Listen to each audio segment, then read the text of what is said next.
Hey guys, welcome back to the channel. Today we are going to be doing the Deftones worst to best discography ranking. Deftones are the legendary alternative metal outfit from Sacramento, California, who have consistently been making new metal shoegaze art rock since 1995. They have 9 studio albums for us to go through today, so let's just jump right into it.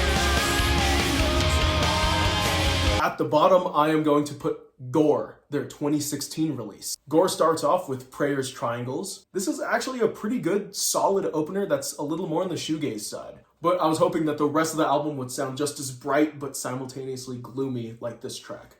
Doomed User and Acid Hologram go hard, but they're pretty underwhelming. There's other heavy hitters on here, but it kind of ends up being mixed in with the shoegaze and it's not the best fit. And I'm not gonna lie, this entire album just feels really awkward.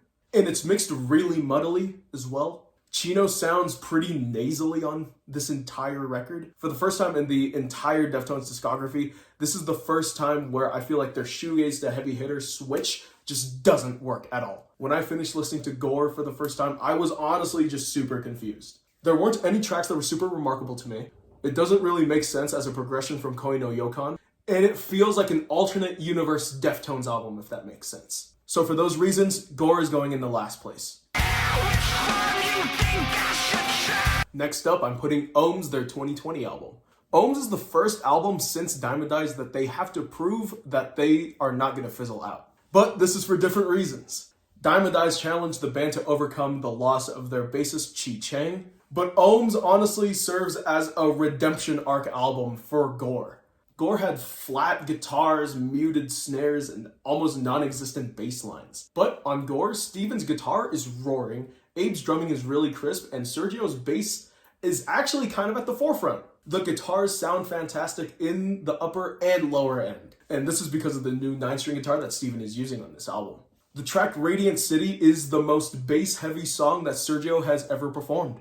Everyone in the band instrumentally seems to be way more on point, except for Chino's vocals. They have noticeably declined over the years, not to his fault, by the way. For example, on The Link is Dead, Chino tries to mimic himself on When Girls Telephone Boys off of Selftitled. But it honestly doesn't compare. We have to remember this. Most of the Deftones are in their 50s right now. And the fact that they can still rock out this hard is a testament to their musicality. My biggest complaint with Ohms is that it's consistent to a fault. The whole album is kind of solid throughout, but it contains absolutely nothing that excels at what they've already accomplished. So for that reason, I'm putting it above Gore.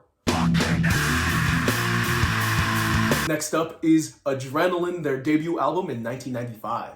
After listening to their entire discography, this is kind of a case of, well, yeah, they had to start somewhere, right? This is a pure nu metal album. Nu metal was a movement that started in the late 90s with bands like Korn and Limp Bizkit. But the instrumentation on Adrenaline sets it apart from its contemporaries at the time. Adrenaline is raw and it's powerful and it's angry and it's abrasive. It features Chino's legendary whispered vocal delivery on here. 7 Words, Birthmark, and Engine Number 9 are some of my favorites on the entire record. It's a very good debut and a very good record, so I'm putting it above Ohms.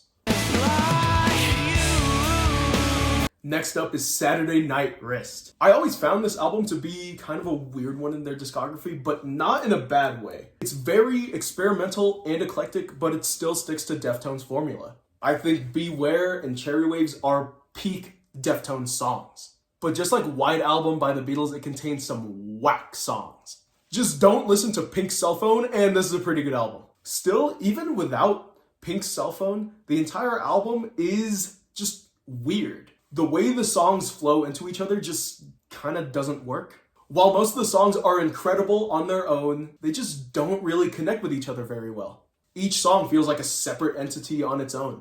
Even then, I like most of what's going on this record. What shines the most on this album is Chi Chang's bass work. He really lets it go on this album. Honestly, some of their best riffs they've ever written are on this record, and Abe's guitar work is phenomenal. It seems like Deftones sacrificed the idea of cohesiveness on this record to go further into experimentation. Some of it worked, some of it didn't. So what you get is an album that many people just can't agree on. Some people say it's their best, some people say it's their worst. Personally, I think it's better than Adrenaline, but it is not as good as Selftitled. Deftones' Selftitled is next. After releasing an album like White Pony, Deftones had the weight of the world on their shoulders to carry. And most people see Selftitled as a regression in their music instead of a progression in their music. This is not necessarily a bad thing though. This is Deftones at their absolute heaviest and their angriest, more so than Adrenaline 10 times. The song Battle Axe's guitar riff is soul-crushingly heavy. When Girls Telephone Boys has one of my favorite Chino vocal performances of all time. And you could call Minerva Deftones' first attempt at a full shoegaze track. Releasing a follow-up that bears more resemblance to Around the Fur than White Pony should appear as like a calculated retreat into commercial viability. However, this would prove to be anything but artistically regressive. Because first and foremost, Deftones is a metal band. Thanks in no small part to Steven's new 7-string guitar, the heaviest riffs are heavier, the atmosphere is thicker, and the entire album is just super dark. Selftitled is unmatched brutality. If Around the Fur was feminine, then Selftitled is masculine, if that makes sense. For those reasons, Deftones' Selftitled earns number 5. In the number 4 spot is Diamond Eyes. By this point in Deftones' career in 2008, 13 years after their debut, they haven't really made a single misstep. After their bassist Chi Chang got in a car crash, the band knew that they just couldn't stop making music and that they had to come back with something special. Sergio Vega honored Chi Chang and became the new bassist for Deftones, and brought a new flavor to the band as well. All of Diamond Eyes leans more into the mainstream and digestible side of their discog. This record is a good mix between the softer side of the Deftones with tracks like Sex Tape and Beauty School, and the heavier side of Deftones like Rocket Skates and Command Control. The elements that Deftones were experimenting on Saturday Night Wrist with songs like Beware and Cherry Waves, they're still present here, but they get expanded while keeping true to Deftones' formula still. This makes Diamond Eyes an album that perfectly encapsulates their sound. For that reason, I'll put it at number 4. White Pony is up next. White Pony was the album that changed the public's perception of the Deftones. The Deftones went from being seen as the one decent band in nu metal to being a unique, genre-bending force in the music industry. White Pony is the result of Deftones realizing what their strengths are and playing to it for an entire record. The drums on this record are phenomenal. The way they mix the snare on this record makes it sound like there's a grenade going off. Equally central to the Deftones' identity is their shoegaze guitar tone, and it never stalls in bringing this album's aggressive nature to life. Most notably on the 3 final tracks, Passenger, Change, and Pink Maggot. These songs are considered the 3 epics of White Pony. The post-metal influence is the clearest on this segment of the album, and the progression of the guitar riffs are genuinely emotionally moving. This is literally Deftones' OK Computer equivalent, so for that, it earns the number 3 spot. The number 2 spot is going to go to Koi no Yokan. I personally see Koi no Yokan as a perfected Diamond Eyes. There are honestly no weak spots in this record whatsoever. Unlike Diamond Eyes, there's a clear direction that Koi no Yokan is pulling from. The main motif of Koi no Yokan is love.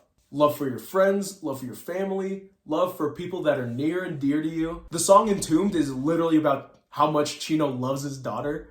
Chino adds so much passion to his vocals and his lyrics. That, coupled with the super dreamy instrumentals throughout this entire record, creates a passionate sound full of love that is just infectious. The atmosphere in Koi no Yokan is magical and dreamy, but it doesn't stray far from the Deftones formula that is shoegaze and alt-rock. It's not dabbling in addictive riffs or romanticism out of pure experimentation, but rather out of genuine affection. Another high point of this album is the track sequencing. Every single track on this record perfectly transitions into the next one. And I never find myself being jarred or surprised by any of these track transitions. Every time a sound on the album is getting close to being played out, it transitions into something new and fresh. Like the transition from Poltergeist to Entombed is beautiful. One of my favorite things about Deftones as a band is their ability to mend sounds together. They mend the avant-garde sounds of 90s alternative metal with the experimentation and soundscape design of 80s rock. And I don't think an album of theirs does this better than Koi no Yokan. For those reasons, Koi no Yokan is the number 2 pick. In the number 1 spot is Around the Fur. I love it, you love it, everyone loves it. Around the Fur is hailed as one of the best nu metal albums ever. if not the greatest nu metal album ever. Chino Moreno himself has said that Around the Fur is their best work. And listening to Adrenaline and Around the Fur back to back, it's really noticeable how huge of a step up it is for them. Around the Fur has stronger songwriting, better instrumentation, and it is the last of their albums with that true nu metal inspiration. The thing with the Deftones is that they've never really drastically altered their sound ever, but they instead incorporate new things and new ideas into their music. They've never really taken any dramatic departures, and honestly, they never really needed to in the first place. My Own Summer, Shove It is my favorite Deftones opening track by far. Be Quiet and Drive is objectively their best song. Die the Flu has some of my favorite bass work in their entire discography, done by Chi Chang. And the last minute of Mascara is genuinely ominous and menacing. I think this is Deftones mixing at its finest. It evolves the distorted and almost amateur sound of Adrenaline into the most ear-crushing guitar tone you will ever hear from the Deftones. Chi Chang's bass playing maintains every single track in a really steady groove with a really muddy tone. I'm not gonna lie, I prefer the drums of White Pony, but Around the Fur's drumming is honestly just a fraction below it. Every single one of these aspects makes for an incredibly thick and aggressive sound that the Deftones hasn't really been able to replicate. This is my most listened to Deftones album. This is probably your most listened to Deftones album. And it's their most popular for a reason. It is my #1 Deftones pick. That was the Deftones' worst to best discog ranking. Did you like my ranking? Did you hate my ranking? Do you agree with me at all? It's okay, because I'm just here to share my opinion. Thank you.